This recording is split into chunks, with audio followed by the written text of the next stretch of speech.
Furani zavodskoy gazligida olaman deb qidirib yurganlar uchun qop-qora komplekt holati topib qo'yganman akalar.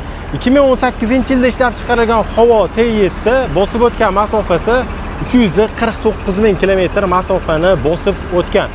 Mexanika korobka bo'ladi, 430 ot kuchiga ega. Salon ichki holatlari ham yaxshi holatda turibdi. Konditsionerlarigacha 100% holatda ishlab turgan. Biror bir kamchiliklari yo'q, komplekt tayyor holatda.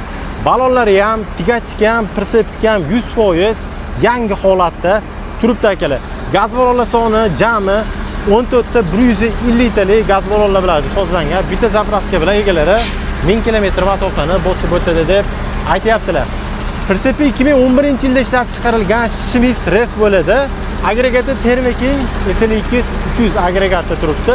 Zo'r holatda ishlab turibdi. Hozir tashqarida 50 gradus atrofida mana 28 ga tushib turgan holatda turibdi. Stena qalinligi 7 li stena, eshigini ruchkasi 4 tali ruchkada. Portuchkalari ham mavjud. Ichki holatlarini ham videoda ko'rsatib o'tib ketaman. Yaxshi holatda turibdi. Videoda o'zingiz ko'rishingiz mumkin. Pritsepi balonlari ham 100% yangi holatda turibdi. Keyin ko'pchilik rastomoshka ochildi, narxlar tushdi deb o'ylayapti. Akalar, gazlikka rastomoshka ochilgani yo'q. Shuning uchun gazli mashinalar narxi tushgani yo'q. Endi narxiga keladigan bo'lsak, narxi egalari 90 ming AQSh dollar deb aytishyapti.